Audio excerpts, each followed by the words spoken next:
예, 오늘 함께 보신 성경 본문 말씀 창세기 22장 1절부터 7절까지 함께 공부하겠습니다. 이 사건은 지금 구약의 여러 사건 중에 하나님의 언약에 관해서 약속하신 것, 이삭을 주신 사건 이후에 아브라함에게는 가장 어떤 면에서는 충격적인 하나님의 언약인데, 이것을 아브라함이 순종하는, 이 순종하기 가장 어려운 것을 순종하는 모습을 봅니다. 그래서 오늘 첫 구절을 다시 한번 본다면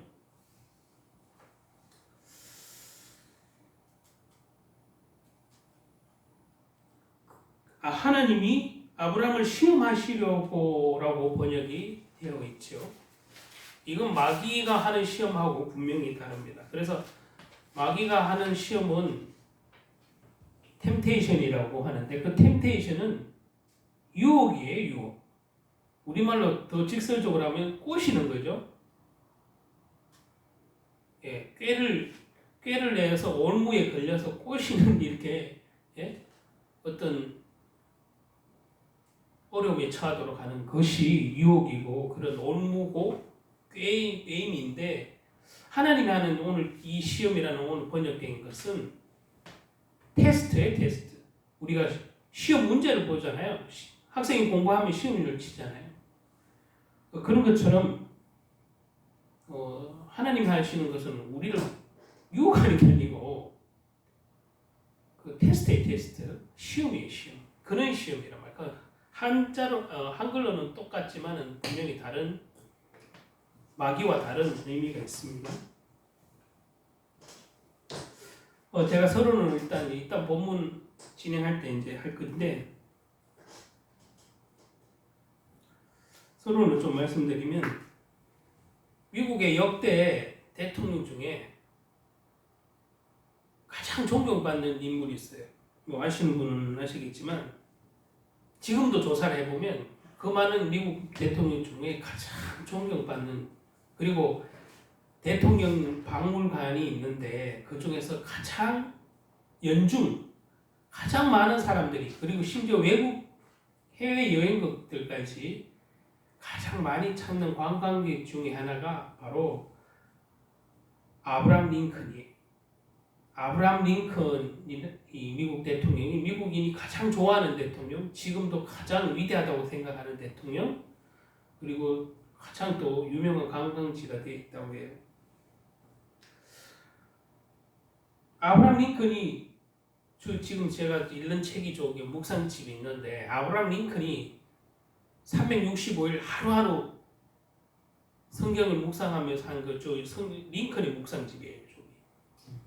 하루하루 한 구절씩 링컨이 묵상하던 것을 책으로 나온 게 있는데, 정말 여러 성경을 막 이렇게 읽으려고 욕심내는 것보다 저렇게 하루 짧게 한 구절씩 있는 저 아브라함이 묵상했던 걸 읽으니 새삼 저도 막 은혜가 있고 막 이렇게 영감이 아무래도 좀 생기더라고요. 링컨은 지금 링컨이 대통령이 있을 때 지금 제 자리에 올랐던 이유에 대해서 이렇게 말했다고 해요. 나를 나되게 한 것은 천사와 같은 나의 어머니 덕이다. 이렇게 말했다고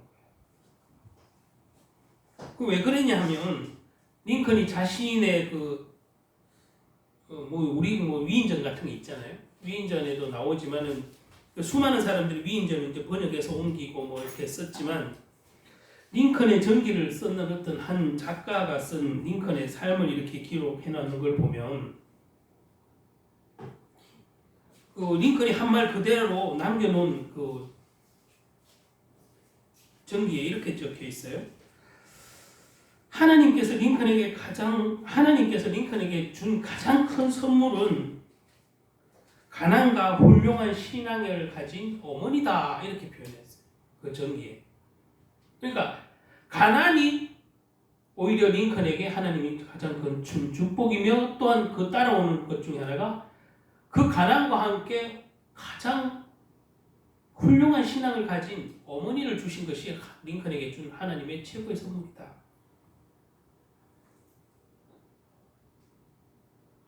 그 링컨 그 개인 혼자뿐만 아니라 링컨 가족은 말이죠. 어떤 면에서는 이 신앙적으로 황무지를 개척한 개척자들 삶과 같다고 해요. 이 척박한 환경 가운데 링컨의 어머니가 이름이 낸시인데 이 남편과 두 명의 자녀를 정말로 신앙적으로 키우려고 노력을 했다. 그래서 링컨이 스스로 고백하기에 나의 가장 큰 내가 이 자리에 올 수 있던 건 천사와 같은 어머니 덕이다 이렇게 얘기했다고 방금 말씀드렸잖아요. 그리고 어머니가 어떻게 신앙 교육을 했냐면 그 중심이 그녀는 하루 일중에 바쁜 농사일 가운데에도 아들 링컨에게 그 신앙심을 주고 꿈을 주고 싶어서 시간만 하면 링컨에게 찬송가를 들려주고 성경의 이야기를 말로 이렇게 해줬다고 들려줬다고 해요. 근데 이제 이게 오래는 가지 않았어요. 링컨이 10살 되던 해에 어머니가 돌아가셨어요. 이 세상을 떠났는데 그 세상을 떠나기 전 링컨 어머니가 두 아들의 그 손을 꼭 잡고 다음과 같이 유언을 남긴다고 해요. 사랑하는 아들아, 이 성경책은 내 부모님으로부터 물려받은 것이다. 내가 여러 번 읽어 낡았지만 우리 집안의 가장 값진 보물이다. 나는 너에게 넓은 땅과 재산을 물려주는 것보다 이 한 권의 낡은 성경책을 물려주는 것을 진심으로 기쁘게 생각한다. 이러고 어머니가 유언을 남기고 돌아가셨다. 그러면서 한 번 더 말하기를 아들아 너는 성경을 부지런히 읽고 성경의 말씀대로 하나님을 사랑하고 이웃을 사랑해라. 그런 사람이 되어다오. 이것이 나의 마지막 부탁이다. 어머니가 이런 이유를 그러니까 이 구절을 하나만 봐도 어머니가 얼마나 죽는 순간까지 아들이 믿음의 사람이 있기를 또 그렇게 하나님의 뜻대로 살기를 또 성경을 읽고 살기를 바랬는지 모릅니다. 그런 덕에 링컨이 내가 이 자리에 올 수 있었던 것은 천사와 같은 나의 어머니 때문이다 이렇게 말할 수 있었던 겁니다. 진짜. 그 훌륭한 어머니 신앙을 어릴 때부터 보고 자랐고 물론 긴 시간은 아니지만 어머니 유언도 마지막까지 그렇게 믿음의 말씀을 하고 돌아가셨는데 그래서 링컨이 그렇게 신앙적이었는 것 같아요. 그리고 앞에 아브라함이라는 것을 붙였잖아요. 이름 아브라함 링컨이라고 붙였어요. 네가 미국을 살려면은 뭐 대단한 인물이 되라 이렇게 말을 처음부터 한 건 아니지만 믿음의 조상이었던 아브라함처럼 링컨 보고 네가 믿음의 조상처럼 아브라함처럼 살았으면 좋겠다. 그런 소망을 가져서 아브라함 링컨이다 이렇게 지은 것 같아요.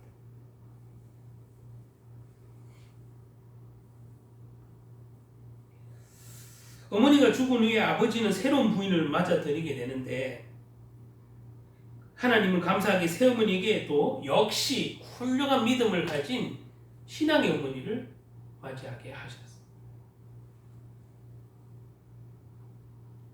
그래서 링컨의 본래 이름이 말 그대로 아브라함 링컨이잖아요. 그의 새어머니는 어린 링컨에게 어릴 때 이제 10살 때 어머니가 돌아가셨는데 새어머니를 얻었잖아요. 그래서 이 어린 링컨을 품에 안고 링컨의 이름에 들어가는 아브라함에 대해서 자주 얘기해 줬다고요. 신앙적으로. 링컨 너의 이름이 왜 아브라함인지를 아니? 그것은 네가 성경에 나온 아브라함과 같은 믿음의 사람이 되기를 원한 우리 가족의 기대가 있기 때문이란다. 이것 새어머니가 이렇게 얘기해 준다. 아브라함은 믿음의 사람이고 순종의 사람이다. 이는 아브라함을 보고 아브라함은 복의 근원이 되게 하셨고 아브라함을 믿음의 아버지로 조상으로 불리게 하셨다. 어릴 때부터 자기 이름에 대해서 이렇게 새어머니한테도 듣고 자랐다고 해요.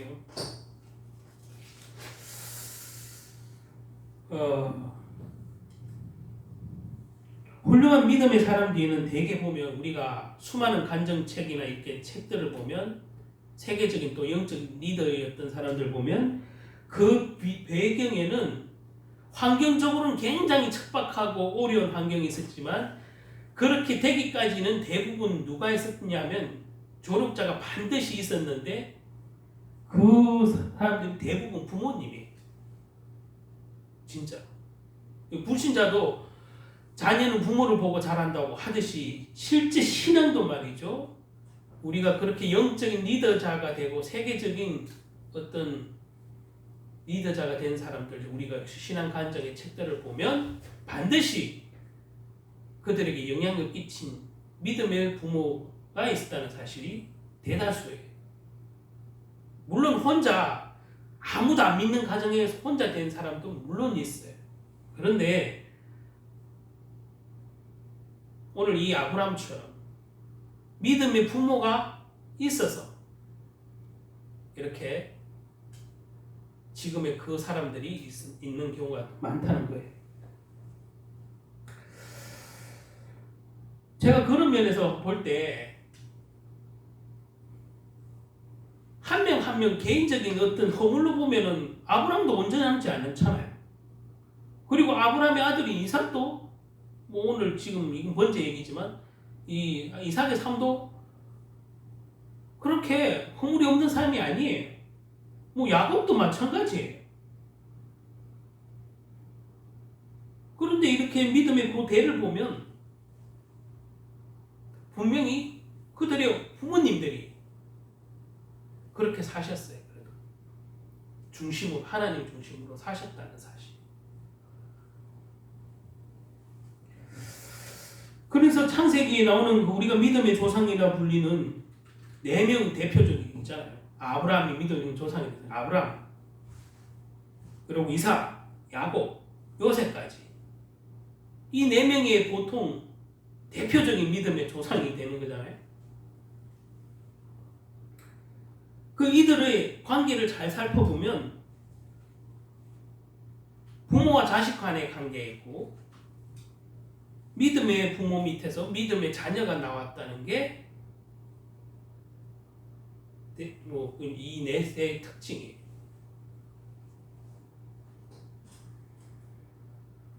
물론 믿음이 좋은 부모 밑에서 믿음이 좋은 자녀가 나오는 오늘과 같은 사례도 있지만 또 아닌 경우도 가끔 있어요. 다윗 보세요. 다윗. 자기 아버지를 죽이려고 따라오잖아요. 그리고 뭐 꼭 그런 관계는 아니어도 엘리 제사장도 보면 그 아들들이 엘리가 한때는 하나님께 그렇게 쓰임받던 제사장이었는데 엘리의 아들들 봐봐요.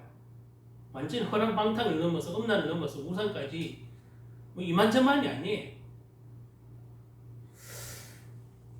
뭐 반드시 100% 그렇다는 건 아닌데 오늘 제가 이렇게 말씀드리는 것은 아브라함을 지금 볼 때에 아브라함과 이삭의 관계를 볼 때에 방금 아브라함 링컨을 얘기할 때에 이렇게 상관관계가 있다는 것을 말씀드리는 거예요. 전혀 상관관계가 없을 수 없는 거예요. 부모의 모습을 보고 자라면 아무래도 부모의 영향을 다 받아요. 알게 모르게. 그게 말이든 행동이든. 우리는 뭐 그 교육학적으로도 그렇잖아요. 근데 신앙교육도 똑같아요.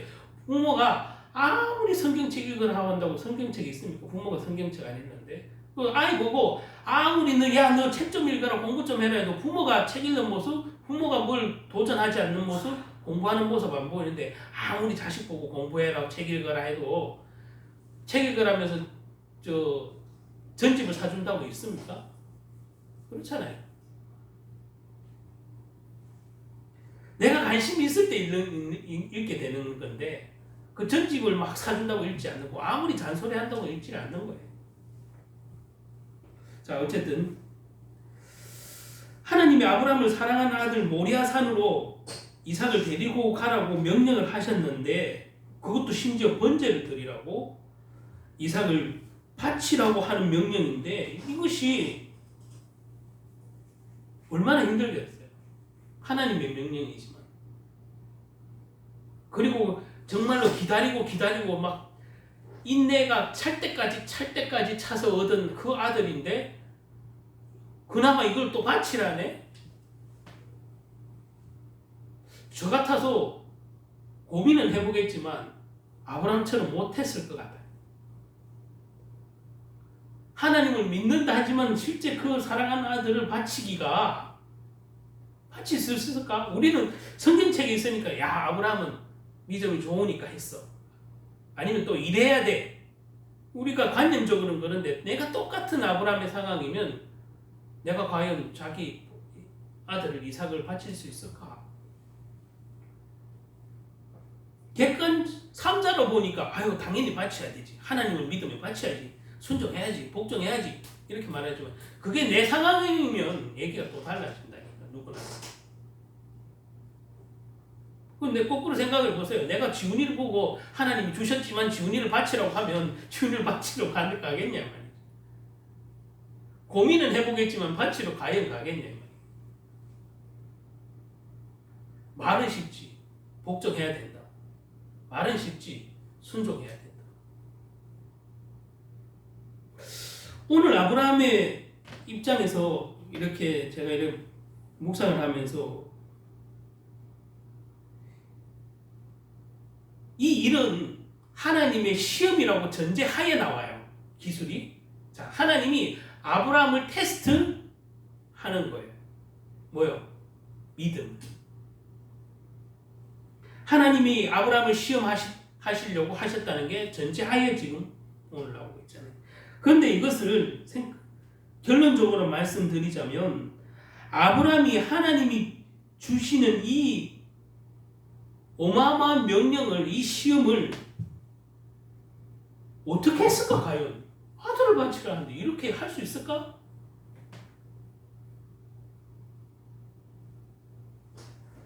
알고 바쳤겠냐 모르고 바쳤겠냐 이 얘기가 무지 궁금해 하더라고요. 저 TV CTS 같은데 저 기독교 방송에서 이 설교를 보면 대부분 이런 얘기가 나오지만 아브라함이 하나님이 안 죽일 줄 알고 바쳤냐 아니면 죽더라도 하나님이시니까 복종하는 마음으로 바쳤냐 또 이게 궁금하잖아요. 아브라함의 심정이. 그래서 뭐 이는 저는 설교하시는 걸 저도 들은 적이 있는데 아브라함이 하나님 이삭의 살아날 것을 하나님이 그러니까 살리실 것을 믿고 바쳤겠냐 아니면 진짜 죽더라도 그냥 그래도 복종해야 되니까 바쳤겠냐. 그리고 본문에 의하면 자세히 보면 기술이 이렇게 되어 있어요. 아브라함이 자기 아들 이삭을 얼마나 사랑했는지는 하나님께서도 아시는 거예요. 뭐라고 표현했냐면 2절을 한번 보시기 바랍니다. 여호와께서 이르시되 네 아들 네 사랑하는 독자 이삭을 데리고 이렇게 표현했어요. 하나님이 아브라함이 이삭을 얼마나 사랑하는지 알고 계셨던 거예요. 당연히 아시죠. 뭐. 전능하신 하나님인데 모르겠냐. 자, 제가 이삭을 사랑합니다라고 표현 안 해도 하나님이 아브라함이 이삭을 얼마나 이 독자를 얼마나 사랑하는지 아는 거예요. 이렇게 표현해놨잖아요. 한 어느 신학자는 물론 추측이지만 이삭을 사랑하는 마음이 얼마나 컸을까 이거에 대해서 이삭이 우상이 될 만큼 사랑했을 것이다. 이렇게 어떤 신학자가 얘기했다고요. 뭐 그게 과언이 아닐 거예요. 우상이 될 만큼. 이 독자가 우상이 될 만큼 사랑했을 것 같아요. 근데 하나님은 더 이상 그 아들이 이삭이 아브라함의 우상이 되지 않기 위해서 테스트한 게 아니냐 이렇게 어느 신학자가 얘기합니다. 저도 그게 굉장히 일리 있다고 봐요. 하필 왜 이 테스트를 필요했을까? 이 시점에 필요했을까? 생각해 보세요. 약속한 지 지난주 설교에도 했지만 하나님이 약속하고 금방 이삭을 놓게 한 게 아니라 무려 20년이 더 지나서 100세에 오게 됐어요. 아브라함이 지금 하나님을 믿는다 하지만 지쳐 나가 떨어질 때쯤에 이 이삭을 낳게 되고 그 이삭이 지금 조금 자랐더니 바치라고 한다. 이미 우상이 될 만큼 아브라함에게는 우상적인 존재였을 거예요. 아마 제가 그 경우라도 그랬을 것 같아요. 근데 하나님은 아무리 사랑하는 자식도 우상화되는 것을 싫어하겠죠. 나보다 아비를, 나보다 자녀를, 나보다 배우자를 더 사랑하는 것은 우상이라고 분명히 신약에서도 얘기를 하잖아요. 그런 면에서 이삭이 우상화되는 것을 한번 테스트를, 물론 몰라서는 아니겠지만 아마 극한의 우상화된 이 아브라함의 마음에 하나님보다 더 사랑하는 것이 있으면 안 되잖아요. 믿음의 조상으로 세우기까지, 또 사용하기까지. 그래서 가장 고통스럽고 힘든 것을 한번 겪게 하시는 하나님의 시험 테스트. 가장 아브라함이 견디기 힘든, 이미 우상화 됐을 만큼 됐을 것이고 가장 사랑하는 독자 아들을 바치는 것. 인간이 가장 버리기 어려운 거죠. 이게 비슷한 느낌이 있는 게, 자,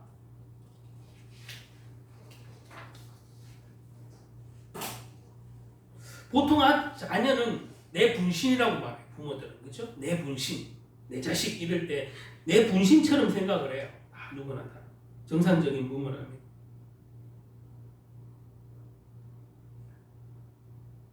근데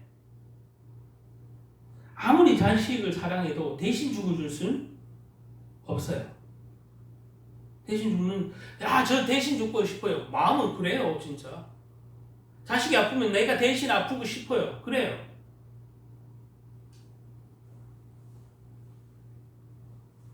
근데 그 대신 죽는 게 쉬운 겁니까?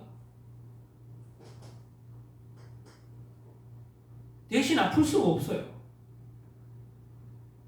대신 죽는다는 건 어떤 면에서는 자녀가 물에 빠졌는데 그걸 건지다가 죽을 수는 있으나 대신 죽는 건 아니에요. 그렇잖아요. 건지다가 죽는 거지 대신 죽는 건 아니잖아요. 물에 빠진 아이를 건졌을 때 내 자식을. 하나님이 이 사건을 보면서 딱 그 느낌이 그대로 오는 거예요. 하나님이 독생자 예수를 저 십자가의 일을 치게 하시는 것은 하나님 입장에서 얼마나 마음이 아프실까? 그런 입장에서 생각을 해보면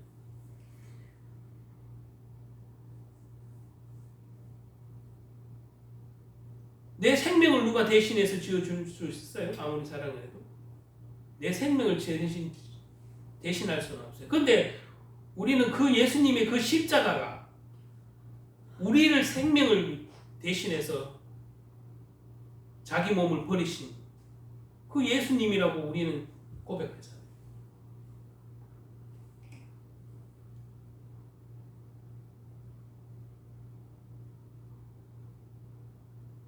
하나님은 부모라는 존재를 하나님이 대리자로 세우시고 그 자녀를 선물로 주신 거예요. 그리고 부모는 자식은 내게 아니라 우리는 대리자예요. 하나님 대신 양육하는 대리자의 육신의 부모죠. 그 그림자예요. 자녀들은 부모를 통해서 하나님이 어떠한 분인지를 어렴풋이라도 알아가게 되는 그런 관계예요. 하나님의 마음이 어떠한 것인지. 자녀들. 이런 면에서 부모의 역할도 자식의 역할도 분명히 있죠.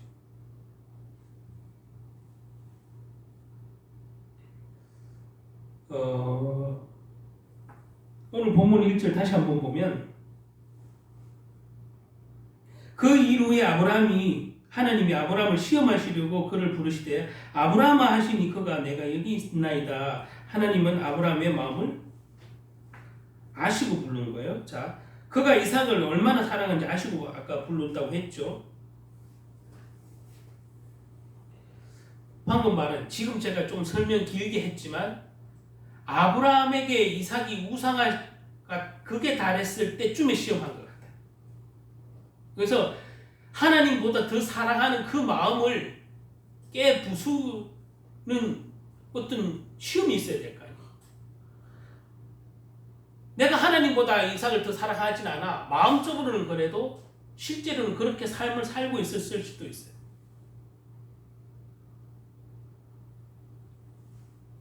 그거를 한번 하나님이 이 사건을 통해서 뭐라고 마지막에 말씀하세요? 네가 나를 이제야 사랑하는 줄 알았다. 이런 표현을 했어요. 하나님 진짜 몰라서 이 표현을 했어요. 그러나 이게 인간으로서는 가장 큰 시험이고 가장 큰 어려운 복종이고 순종인데 이 가장 어려운 복종을 해냈단 말이에요. 해냈단 말이에요. 이 믿음의 조상으로 만들기 위한 가장 큰 시련 중에 하나가 오늘 사건이겠죠. 믿음의 조상, 믿음의 아버지라고 부를 만큼 믿음이라면 아브람 이렇게 부를 만큼 아브람을 믿음의 조상으로 세우기는 게 원래 하나님의 계획이었잖아. 아브라함을 갈대우르에서 불러낼 때부터 믿음의 조상이라고 지칭하고 불러낸 거잖아요. 네가 네 씨앗이 바다의 모래처럼 하늘의 별처럼 많을 것이다. 이 번성과 번영은 당연한 축복으로 오지만 믿음이라는 게 필요한데 믿음이 어느 정도 믿음이냐는 개인의 생각에 따라 다르고 아브라함이 생각하는 믿음의 수준도 다르겠지. 근데 하나님이 생각하는 수준은 자기 자식을 버릴 수 있을 만큼 하나님을 사랑해야 돼. 그게 하나님이 생각하는 믿음의 수준이겠죠. 그래야만 믿음의 아버지라고 부르고 믿음의 조상이라고 부를 만큼 인간으로서는 가장 큰 복종, 하나님에 대한 순종이잖아요. 이 정도는 돼야 믿음의 조상이라고 불릴 만하지 않겠어요, 솔직히? 이 정도는 돼야. 물론 무슨 보이기 위함이 아니지만 하나님은 아브라함을 택할 때부터 그랬다 이 말이에요. 그것 관문 중에 가장 큰 관문이 바로 자기 아들을 바치는 믿음의 조상을 되기 위한 그릇을 만들기 위한 하나님의 테스트였다라는 거죠. 오늘 이삭을 바치는 사건 속에 제가 간략하게 정리를 해봤는데 두 가지 의미를 메시지를 배울 수가 있어요. 이 아버지 첫 번째는 아버지의 희생적인 사랑 이 마음을 배울 수 있어요. 많은 불신자들이 아브라함이 이삭을 번제를 바치는 성경 말씀을 보면 아마 많은 불신자들은 아브라함이 광신도다, 이 미쳤다 쉽게 말하면 이런 생각할 수 있잖아요. 이 종교에 미쳐놓으니까 아들을 다 바치네? 이렇게 생각할 수 있잖아요. 불신자들은 충분히 그렇게 생각할 수 있죠. 그러나 아까 말씀드렸다시피 이것은 하나님이 하시는 시험이에요. 하나님 재미로 하겠냐고. 믿음의 조상으로 세우기 위한 가장 최종적인 어떤 면에서 큰 산이에요. 큰 산과 같은. 자기 아들이라는 우상을 넘어서야만 하나님을 사랑하는 거예요. 진짜 사랑. 내가 지훈이를 만약에 엄청 사랑하는데 지훈이를 보호하기 위해서 막 모든 사람을 내가 어떤 방어가 돼주고 하는데 어느 날 나는 우상이라 생각했는데 어느 날 내가 그렇게 계속 살다가 내가 하나님 말씀보다 지훈이의 말을 더 신뢰하고 지훈이의 말을 내가 더 듣는다면 이미 우상이죠. 똑같은 논리인 거예요. 하나님보다 더 자식을 아무리 사랑해도 하나님보다 더 하면 안 되는 것이에요. 그게 우상이에요. 우리 마음속에. 그게 물질의 우상일 수도 있고 그게 그렇잖아요. 자식이 우상일 수도 있고 아내를 사랑하기를 하나님보다 더 사랑하는 건 우상일 수 있고 신랑을 사랑하기를 하나님보다 더 사랑하면 그것도 우상이잖아요. 하나님보다 뭐든지 우선시하는 것은 다 우상인 거죠. 어떤 면에서 믿음의 조상이라는 가장 큰 사명 가운데 이 아브라함을 만드는 것은 우선순위가 바뀌지 않도록 하겠다는 하나님의 최종적인 믿음의 테스트다. 우선순위에 대한 것. 우리 삶에서 나타나는 가장 신앙적인 시험이 뭐예요? 우선순위인 거예요. 우선순위. 돈을 쓰는 것도 우선순위. 자, 하나님한테 쓰는 건 엄청 아까운데 내가 먹고 쓰는 건 너무 쉽게 써요. 그것도 우선순위가 이미 벗어난 거죠. 내가 교회에 헌금하는 데는 엄청 인색한데 내가 어디 놀러 가고 먹고 쓰는 데는 잘해. 그 우선순위 벗어난 거잖아요.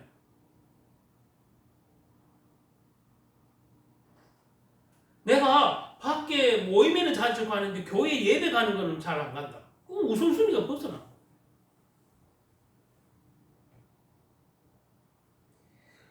이 믿음의 조상이 대단한 것 같지만 삶에서 나타나는 가장 큰 하나님보다 더 우선하는 그 우선.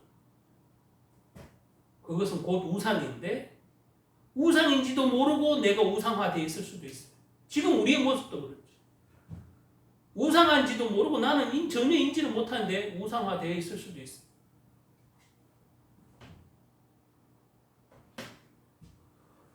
이런 간증 참 많이 들었는데 저는 그거 들을 때마다 너무 불편한 마음이 들면서 참 안타깝다 이런 생각이 드는데 무슨 그 간증 중에 뭐가 제일 저는 특히 사업하시는 분들의 간증 중에 내가 주일 성수 안 하는 것은 열심히 돈 벌어서 하나님께 헌금하기 위함이에요. 그게 정상적인 우선순위입니까? 인본주의적인 우선순위예요. 하나님이 돈이 부족해서 너 헌금 많이 하라고 사업하라 했습니까? 사업하는 궁극적인 목적? 뭐를 위해서 하는 겁니까? 헌금만이 위해서 한다. 나 하나님 위해서 헌금만. 그 대신 나는 예배를 포기하겠다고? 그게 우선순위가 바뀐 거예요.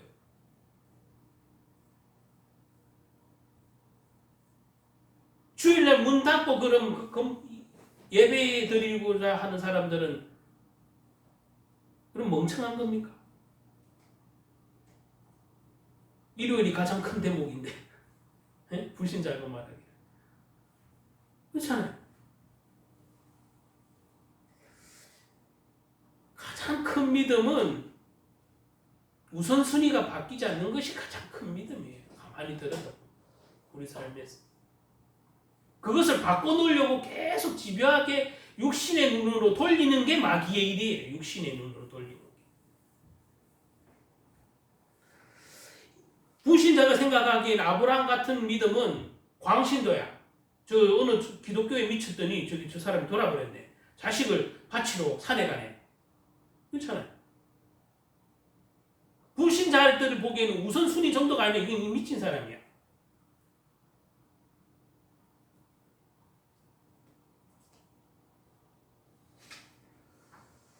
자, 오늘 그럼 성경의 본문에 나오는 희생자라면 아브라함이 희생자겠습니까? 이삭이 희생자겠습니까? 누가 희생자겠습니까? 희생자는 아무도 없어요. 아브라함도 죽지 않고 이삭도 죽은 것 아니에요.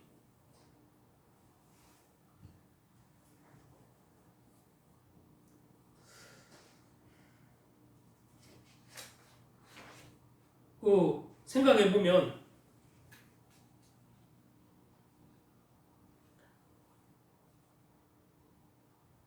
아들의 고통이, 자, 아들이 만약에 죽는다고 이렇게 만약에 이삭을 바쳤을 때, 번제할 때 아들을 태운다고 생각하세요. 그것을 집히는 순간까지도 뭐 살떨리고 힘들겠지만 그 타는 모습을 보고 있는 저는 상상만 해도 뭐 상상하기 쉽지만 지금 그런 번제를 드려야 되는 심정에서 이 아브라함의 심정은 어떻겠냐고 여러분. 불에 타는 아들도 이삭도 고통스럽겠지만 그것을 지켜보는 아빠의 마음은 어떻겠냐고 여러분. 제가 진짜 감정이입이 안 될 수가 없어요. 부모니까. 자녀가 타고 있는 모습을 바라보는 아버지의 그 심정은 어떻겠냐고 여러분. 뭐 세상 말로 피를 토한다. 눈에 피눈물이 나. 그런 거 갖고도 표현이 안 될 만큼 마음이 아플 거예요.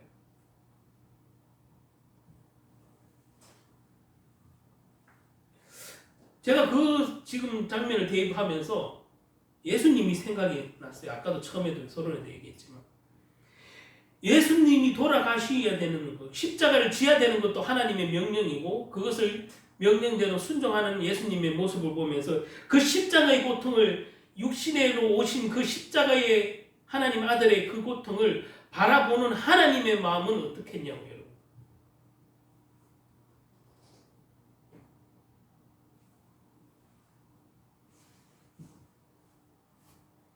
그래서 예수님이 그 십자가를 지었을 때 숨이 딱 끊어지고 영혼이 떠나갔다고 표현됐을 때 그때 천재지변이 일어나면서 말이죠. 온 세상이 깜깜했어요. 이 세상의 징조도. 온 세계가 잠시 침묵했다 이 말이에요. 예수님이 그 십자가를 지고 숨이 딱 멎이는 순간. 이게 하나님의 마음이 아닌가 이 말이에요. 그 예수님을 바라보던 자신의 독생자를 내어주는 그 바라보던 하나님의 마음은 찢어지겠지. 그렇지만 최종적으로 해야 될 일은 뭐예요? 모든 인류를 구원하기 위함이에요. 그게 사랑이에요. 그 하나님도 하나님 입장에서의 하나님도 그 아픔을 견뎌셔야 해요. 심지어 전지전능한 하나님이시지만 그 독생자가 죽는 그 모습을 바라봐야만 했다는 거예요. 그게 하나님의 마음이에요. 십자가를 지게 한 하나님의 마음이에요. 자, 아브라함을 번제로 바치게 이것저것 준비하던 그 아브라함의 모습은 여러분 사는 게 아니에요. 사실 번제까지 갈 것도 없이 집에서 아브라함이 그 번제에 쓸 나무를 장작을 미리 준비한다고 쪼갰다고 표현되어 있는데 이 쪼개는 미리 준비한다고 장작을 미리 준비한다는 이 쪼개던 아버지의 그 심정은 3, 4일 동안 장작을 미리 준비하는 아버지의 심정은 장작을 쪼개는 게 아니라 마음을 쪼개겠죠. 자기 심장을 쪼개는 마음으로 하나님 이것을 제게 왜 허락하셨어요? 왜 이건 많은 피해가 해달라고 속으로라도 이렇게 소원하면서 그 장작을 패스를 아브라함을 생각해보면 예수님도 똑같게 예수님도 지기 전에 뭐라고 기도하셨어요? 기도하시면서 땀이 피가 되도록 흘리시면서 아버지 제 잔을 돌릴 수 있다면 돌려주세요 라고 심지어 표현까지 하면서 예수님도 그런 기도를 했어요. 그러나 아버지 뜻대로 하옵소서. 그 아브라함도 똑같은 예수님의 마음처럼 그러나 아버지 뜻대로 내가 복종하겠습니다 라고 한 거잖아요. 그러나 하나님 왜 내게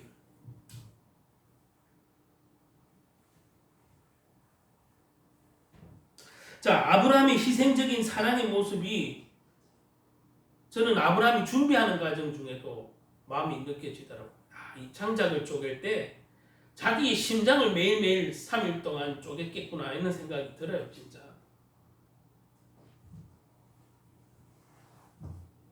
이게 바로 예수님이 우리를 향한 모습이고 하나님이 예수 그리스도 독생자를 통해서 하나님이 예수님에게 이 십자가의 사역을 맡긴 이 심정은 바라보던 심정은 그만큼 사랑하는 거예요. 우리를. 예수님에게는 시련이고 최고의 고통이지만 예수님의 시련과 그 고통이 우리에게는 구원이고 생명이기 때문에 이것을 바라보는 최종적인 하나님의 마음.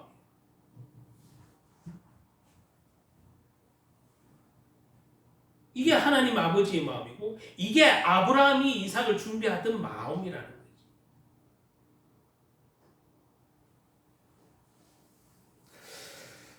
저가 지금 하나님의 자녀라고 부를 수 있는 것은 예수님의 그 희생, 하나님의 그 마음이 없었다면 여러분은 지금 구원도 못 받고 지금 하나님의 자녀라고 일컬음도 받을 수 없는 인간이에요. 죄인. 저와 여러분이 이 자리에 있다는 자체, 예배당에 있다는 자체, 하나님을 예배할 수 있다는 자체, 이 신분 자체가 그 하나님의 사랑과 희생을 이미 받은 자체.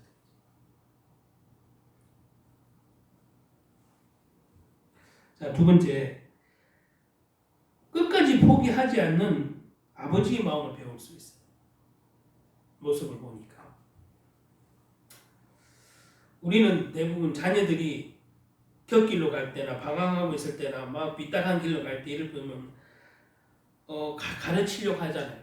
부모, 정상적인 부모는 똑바로 살 수 있게 가르치잖아요.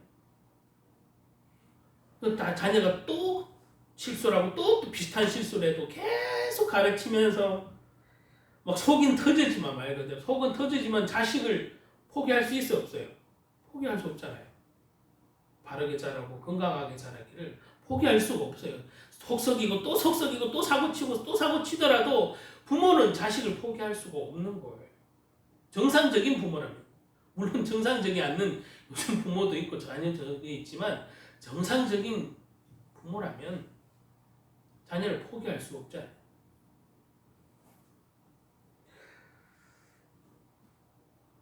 부모도 그럴 뿐더러 그 부모 옆에 있던 뭐 친척이라든가 또 그 자녀의 친척이라든가 어쨌든 사랑한 관계에 있는 사람들은 어떤 한 사람이 삐딱하게 나가면 바로 지켜주고 싶지 같이 삐딱하게 나가자고 하진 않아요. 뭐 정신이 이렇게 가지 않는 이상은.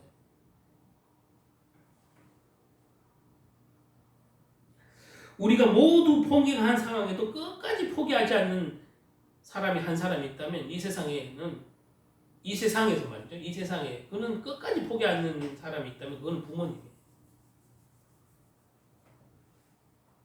그 부모의 마음이 곧 하나님 아버지의 마음이다 이 말이에요. 하나님도 인간에게 포기를 했으면 벌써 그냥 포기를 하고 아브라함 하와 때부터 그냥 포기를 하고 이거 안 돼. 이놈들은 초장부터 그냥 뭐 진짜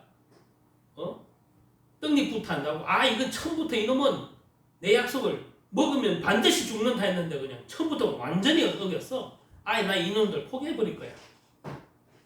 이랬어야 하나님 입장에서는 더 속이 편하고 좋을지 몰라요.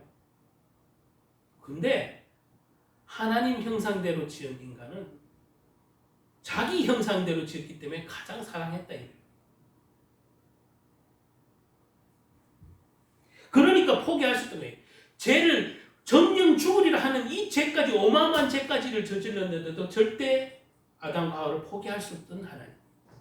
비록 에덴 동산에서 쫓아내치면 죽이시지 않은 하나님을 보실 때 여러분 제가 지난번 다른 설교할 때 얘기했지만 반드시 죽는다 했는데 실제 죽이지 않는 하나님을 볼 때 하나님은 얼마나 인간을 사랑하시는지 알 수 있어요. 그게 원래 인간의 모습이에요. 비록 에덴 동산에서 그 축복의 동산에서 쫓아냈지만 가죽옷을 해입혔다는 표현에서 그게 예수 그리스도의 징표라고 얘기를 하잖아요.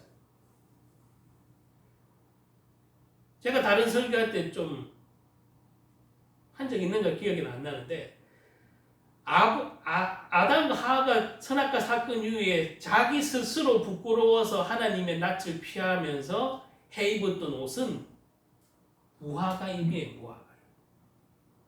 사람이 스스로 부끄러워서 하나님 앞에 나설 수 없어 죄인된 모습을 가리고자 하는 그 옷은 무화과잎이에요. 그런데 그 무화과잎을 하나님은 뭘로 대체해요? 가죽옷으로 대체해요. 그게 예수 그리스도예요. 사람의 생각은 얄팍하게 무화과잎으로 가리는 수준이에요. 죄를. 그런데 하나님은 그 피를 얻어야만 얻을 수 있는 그 가죽옷이죠. 그 가죽옷을 해 입혔다라는 표현은 바로 그리스도에게. 자, 뭐 그건 조금 딴 얘기라서 어쨌든 하나님은 인간을 절대 포기한 적이 없고 창세 때부터.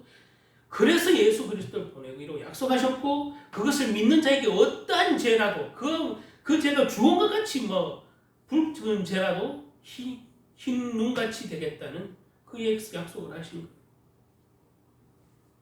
자, 자녀가 무슨 죄를 짓더라도 부모는 어쨌든 포기하지 못하고 계속해서 자녀를 위해서 기도하고 가르치고 양육하려고 노력하는 것이 정상인 부모의 자녀를 사랑하는.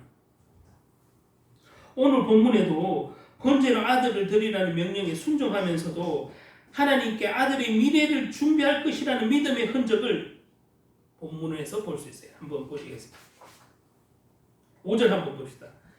이에 아브라함이 종들에게 이르되 너희는 나귀와 함께 여기 기다리라. 내가 아이와 함께 가서 예배하고 우리가 너희로 돌아오리라 하고 5절에 보니까 아브라함은 자기 종들에게 내가 산에 가서 아이와 함께 예배하고 돌아올 것이라고 이렇게 말했잖아요.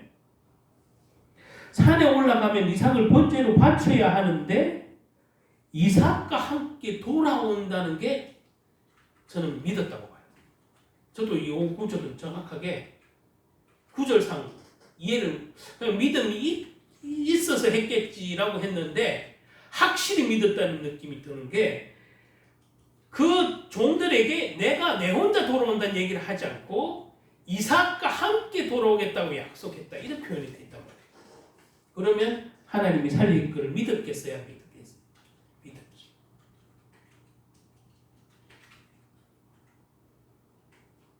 그래서 아들이 직설적으로 표현하는 아버지 번제가 어디 있습니까? 라고 직설적으로 물어봤을 때 아버지는 뜨끔했을 거 아니에요. 뜨끔했지만 아버지가 믿음이 있어서 한 발언이 분명한 것은 하나님이 준비하신다는 표현도 두 번째로 확실히. 하나님이 준비하신다. 여러분 이게 믿음이에요. 믿음에 확신이 있으니까 그래요. 이게 뻥이 아니고 진짜 믿은 거예요. 아버지 번제에 쓸 나무도 있고 불도 있는데 제물은 어디 있습니까? 이삭이 너무 직설적인 질문을 묻잖아요. 그때 아버지 아브라함이 이렇게 대답했잖아요. 하나님이 친히 준비하시기를. 어떻게 그런 일이 가능할 수 있습니까, 여러분? 하나님이 이삭을 번제로 바치라고 했는데 번제로 바치면 이삭은 죽는 것인데 죽은 아들이 어떻게 다시 종들이 있는 산으로 내려올 수 있고 어떻게 번제가 준비되었다고 말할 수 있겠냐고요. 이거에 대해서 증거하는 성경 구절이 있습니다. 히브리서 11장에 보면 이렇게 이야기하고 있어요. 히브리서 11장 17절 19절에 보면 아브라함은 시험을 받을 때에 믿음으로 이삭을 드렸으니. 그래서 성경이 말하는 것은 아브라함이 죽을 줄 알지만 바쳤다기보다 믿음으로 바쳤다는 표현을 쓰는 거 보면 아브라함은 하나님이 준비하셨다는 것을 믿었다는 거죠.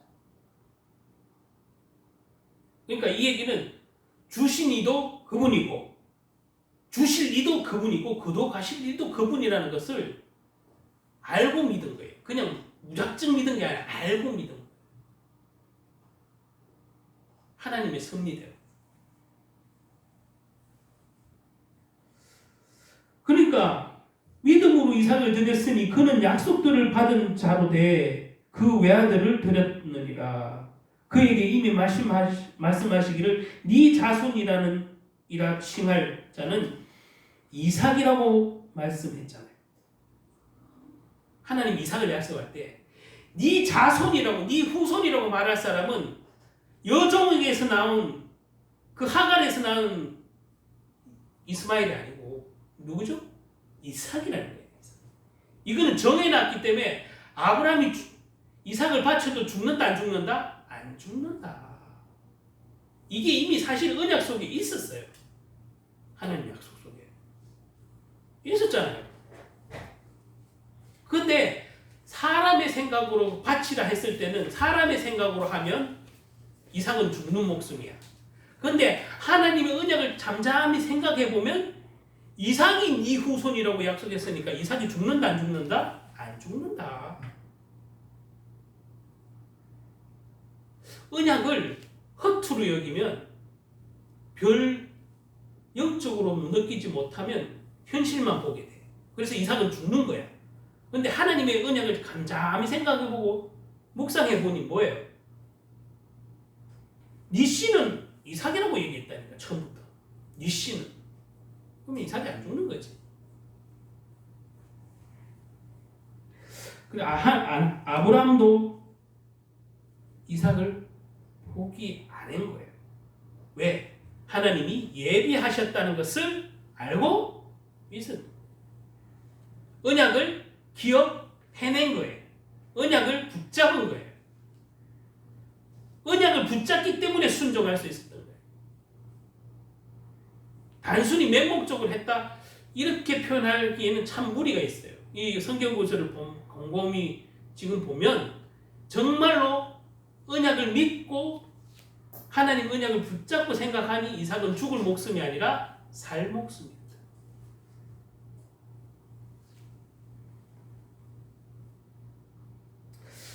하나님은 이삭을 포기 안 하신 거예요. 처음부터. 그냥 테스트예요. 이 어마어마한 시련 속에 아브라함은 진짜 믿음의 조상이 됐다. 비로소. 하나님도 마찬가지죠. 모든 사람이 불가능하다고 여기고 모든 사람이 외면하고 모든 사람이 포기할 때 하나님 아버지 하나님은 우리를 포기하지 않아요.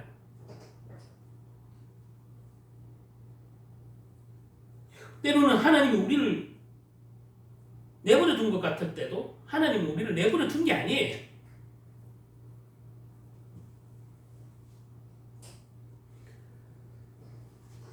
내버려 뒀다는 것은 징계조차 없어요. 심지어 징계를 받는다는 것은 내가 곧 하나님의 자녀인 거예요. 그래서 징계가 없으면 사생자라고 표현되죠. 징계가 없으면 친자가 아닌 거예요. 징계가 있어야 우리가 하나님의 자녀예요. 그것이 비록 그 당시에는 어렵고 힘들고 시련인데 하나님은 우리를 고통스럽게 하고 괴롭게 하는 게 무슨 취미삼아 하는 게 아니에요. 나보다 더 큰 우상을 무너뜨리고 우선순위를 바꿔놓고 하나님이 너를 얼마나 사랑하는지를 알게 하시려고 주시는 시험이에요. 테스트. 저와 여러분이 독생자도 아낌없이 주신 그 그리스도의 사랑을 이미 겪은 자예요. 체험 느꼈잖아요. 우리가 예수님을 본 적은 없지만 예수님의 그 사랑을 알잖아요. 하나님의 마음을 우리는 아는 자들이에요. 그러면 잊으면 안 돼. 그 구원의 감사가 점점 희미해질수록 우리의 우선순위도 바뀌고 우리의 삶도 뒤죽박죽되고 우리가 하나님을 사랑하기를 저 요즘 키우는 저 애완견만큼 생각 안 할지도 몰라요.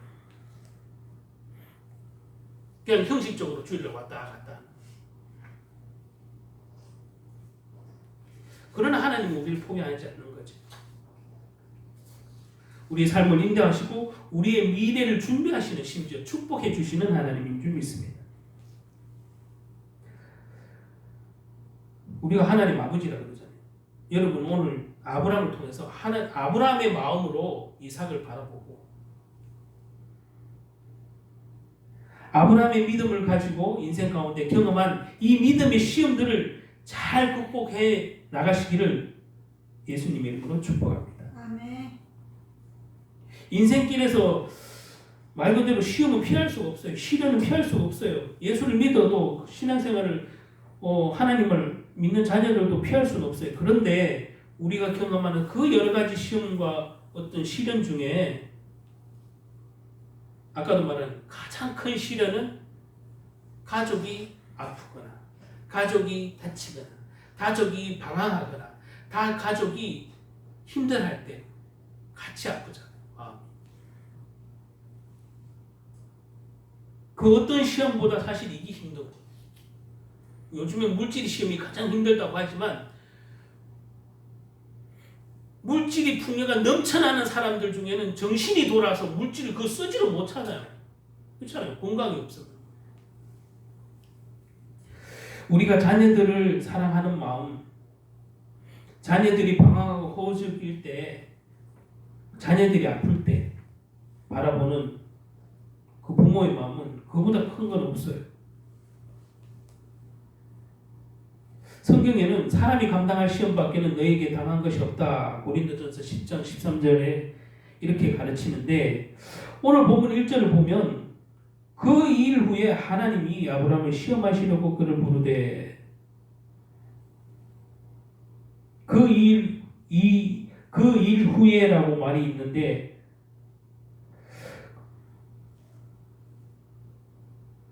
그 일 후라는 말은 지금까지 아브라함이 여러 가지 일들을 경험했다는 얘기예요. 아브라함이 경험한 수많은 시련 중에 뭐요? 가장 고통스럽고 힘들었던 게 아브라함을, 이삭을 바치는 이 일이다 이 말이에요. 그 수많은 아브라함의 시련들 중에, 고통 중에 가장 고통스럽고 힘든 게 오늘 이 하나님이 하시는 시험, 이삭을 번제로 드리는 시험.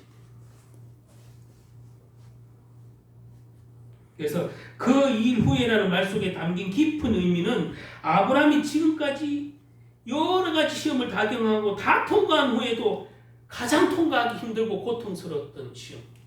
그거다.